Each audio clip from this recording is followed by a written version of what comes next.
Olá pessoal, esse vídeo irá tratar do tema das patentes de bloqueio. Afinal de contas, quantas das patentes são efetivamente usadas pelos titulares? Quantas são usadas para bloquear a concorrência? Dá para estimar isso? Então, um artigo de setembro de 2016, publicado na Research Policy, de Salvatore Torrisi, Alfonso Gambardella, Paola Diuri, Dietmar Hoffmann, Harhoff, Karen Heusel, Miriam Mariani. O nome do artigo é Used Blocking and Sleeping Patents, Empirical Evidence from a Large-Scale Inventor Survey. Fez um questionário com os titulares, com os depositantes das patentes, para saber qual a utilização, por que elas estavam pedindo essa patente, para quantificar esse fenômeno. O interesse dessas pesquisas tem surgido especialmente porque nos últimos anos o que se observa é um aumento exponencial do depósito das patentes. O SPTO em 2005 teve 197 mil depósitos e esse número saltou para 542 mil em 2012. Tá? Então, muitos suspeitam que essas patentes acabam não sendo usadas, né? Paola Diuri e outros autores fez uma pesquisa em 2007 em que ela pesquisou patentes concedidas na Apple de 93 ou 97 e ela observou que no total 36% das patentes concedidas elas não eram usadas, seja por serem sleeping patents, ou seja, patentes que eram esquecidas pelo titular, problema de gerenciamento mesmo do portfólio, o cara acabou esquecendo aquela patente, dá um 17,4%, e outros 18,7% de blocking patents, ou seja, patentes que o titular ele pediu em torno de uma tecnologia central para bloquear os outros, para que os outros não patenteassem, né? O blocking patents nesse sentido, evitar que o outro patenteie aquilo, ou tecnologias próximas. Se você soma 18,7 com 17,4, dá os tais 36%, patentes que acabam não sendo usadas.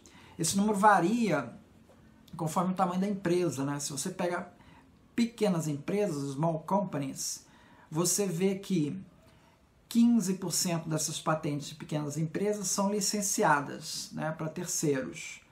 3,9% é feito um licenciamento cruzado e 6,9% é feito licenciamento e a própria empresa usa. Então, se você soma esses percentuais, você vai dar em torno de 26% das patentes são licenciadas com pequenas empresas. Esse número nas grandes empresas cai para 10%. Então, as pequenas empresas licenciam mais, bem mais do que as grandes empresas. E as patentes sem uso das pequenas empresas vai ser a soma do blocking patents com sleeping patents, né? 9,6% com mais 8,8%, que vai dar aí perto de 18% sem uso nas pequenas. Nas grandes empresas, essa soma vai dar 21 mais 19, mais ou menos aí uns 40. Então, o número de patentes sem uso nas grandes empresas, de 40%. Então, esse artigo agora de 2016, né, ele procura fazer uma pesquisa mais atualizada, ele pesquisa depósitos de patentes, 8.100 depósitos de patentes, feitos na Apple de 2003 a 2005, de empresas de 20 países europeus, Estados Unidos, Israel e Japão, tá? E buscando então identificar essas situações, o uso comercial da patente, tá? Seja através de licenciamento ou uso interno, o que ele chama de não uso estratégico da patente, com o intuito de bloquear o concorrente, quer dizer, o não uso para bloquear o concorrente, e sleeping patents, ou seja, o não uso, mas por uma dificuldade de eu encontrar interesse comercial naquela invenção, ou mesmo porque eu me perdi no meu portfólio, não consegui, esqueci daquela patente. Tá? Então, os resultados mostram o seguinte, que do total pesquisado pelo questionário, as pessoas responderam, do total das patentes, dos depósitos aí das patentes envolvidas, 60,6% são usadas. Então, patentes sem uso nessa pesquisa deu aí por volta de 40%. 40% das patentes da pesquisa não foram usadas, tá? 60% foi usado. E aqui ele diz como foi usado, quer dizer, uso interno pela própria empresa, 57,6% das patentes, ou seja, a grande maioria é usada pela própria empresa, né? É vendida, a patente é vendida em 4% dos casos, tá?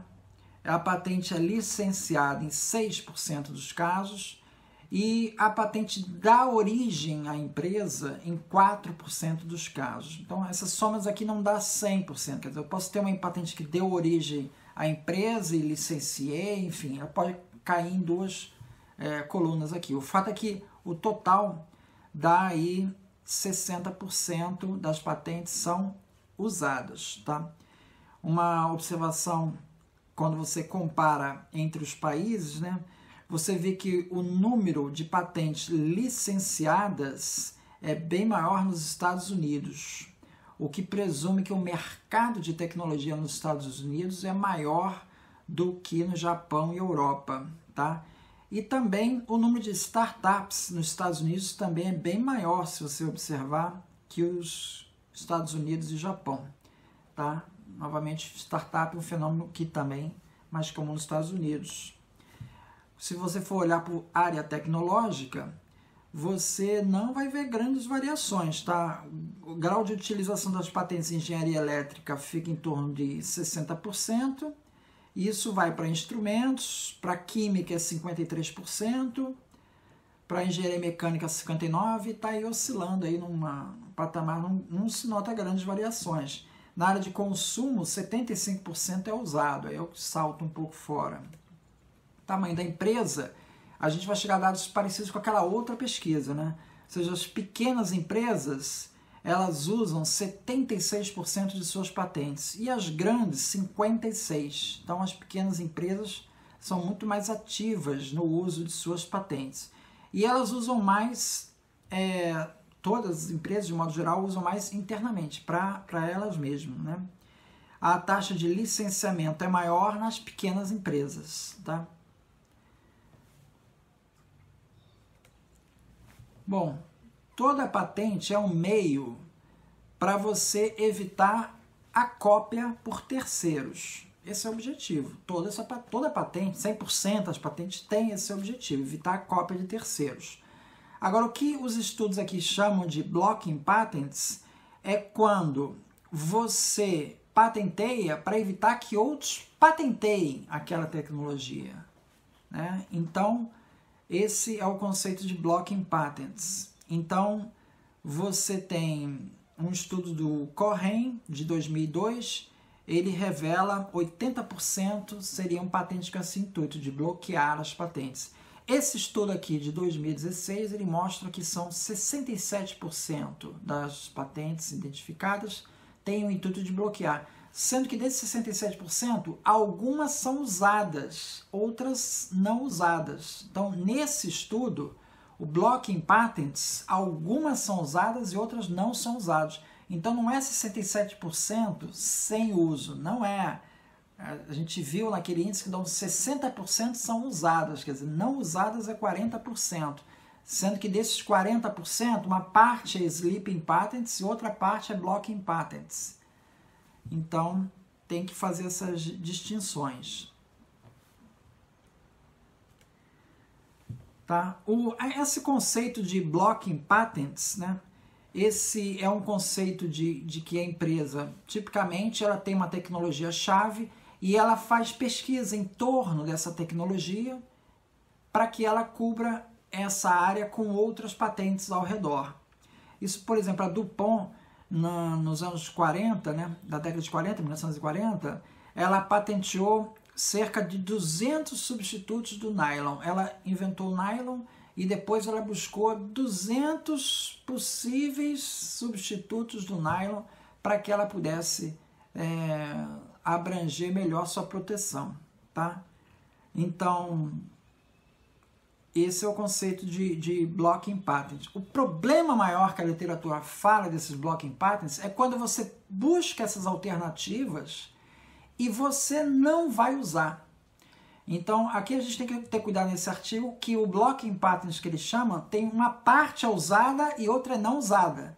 O problema maior é essa parte não usada. Então, os 67% é o total de blocking patents, só que uma parte é usada.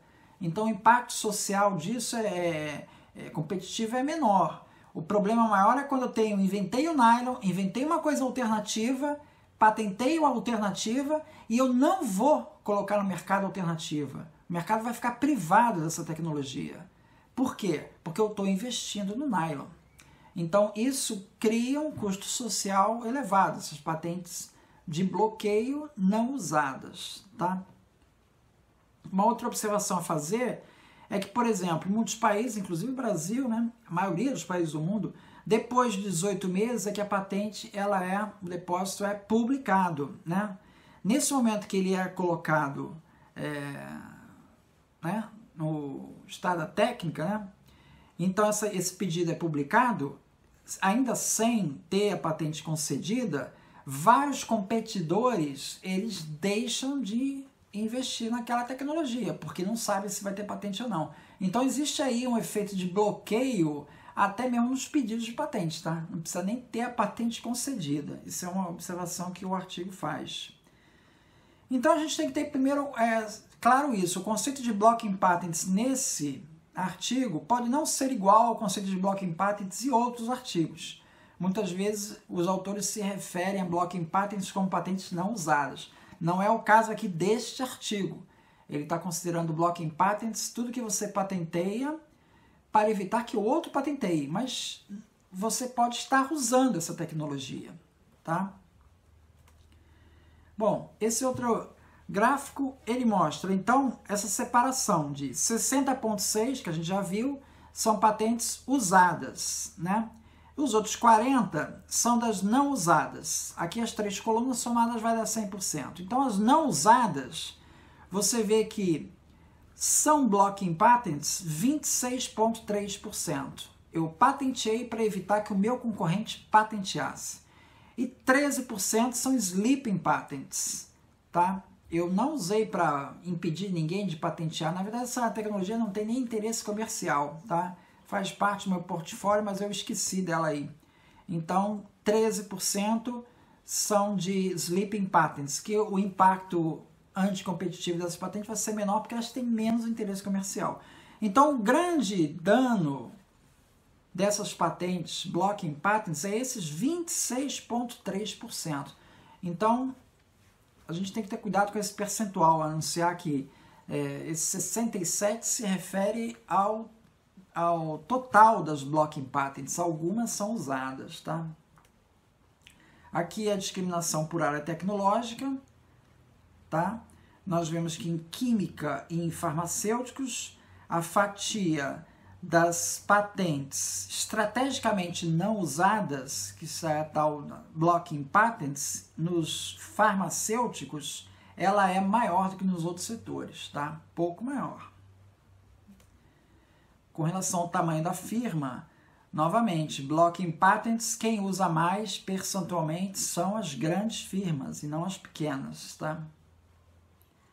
Curioso como a sleeping patents também nas grandes firmas é grande. Por quê? Porque elas é que têm um portfólio de patentes maior. Então a probabilidade de ter um resíduo ali que não serve para nada, mas está lá no bolo, né, é bastante grande.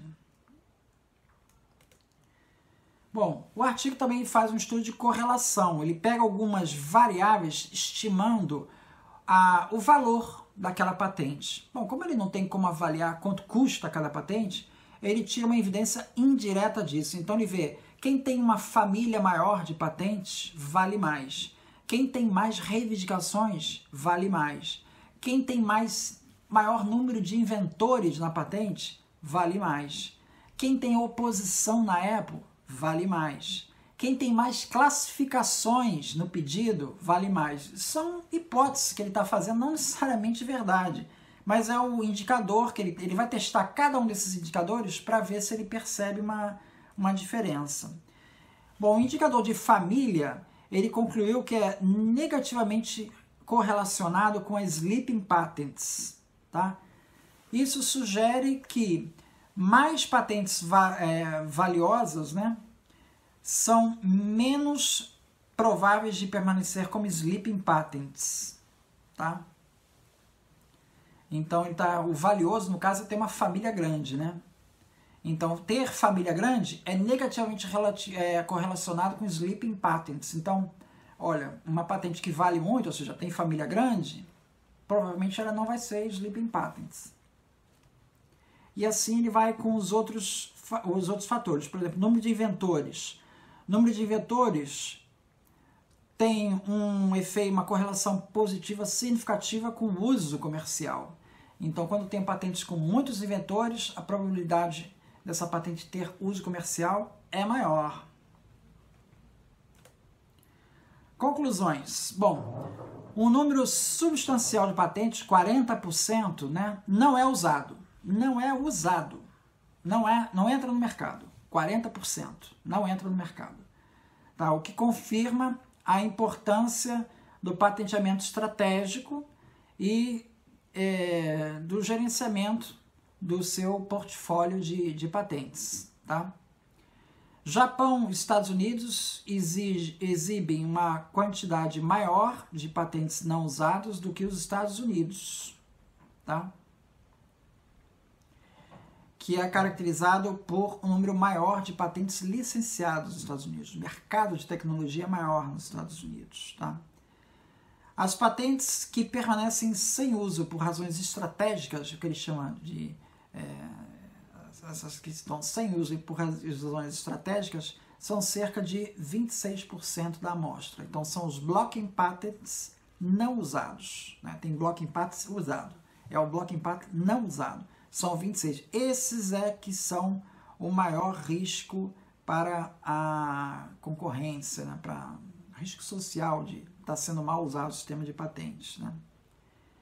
Então, 67% dos pedidos de patente do estudo foram depositados para bloquear outros de patentearem, né? Sendo que esses 67% têm patentes usadas. Tá?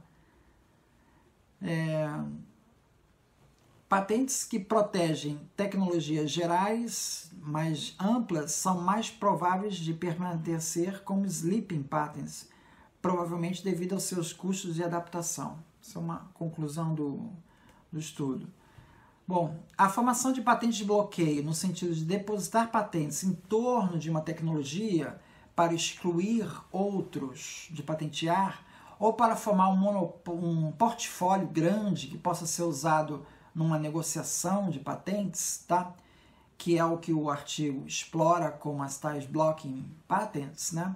Isso é um cenário que está um pouco afastado da realidade das empresas brasileiras, que têm um portfólio muito pequeno de patentes, né?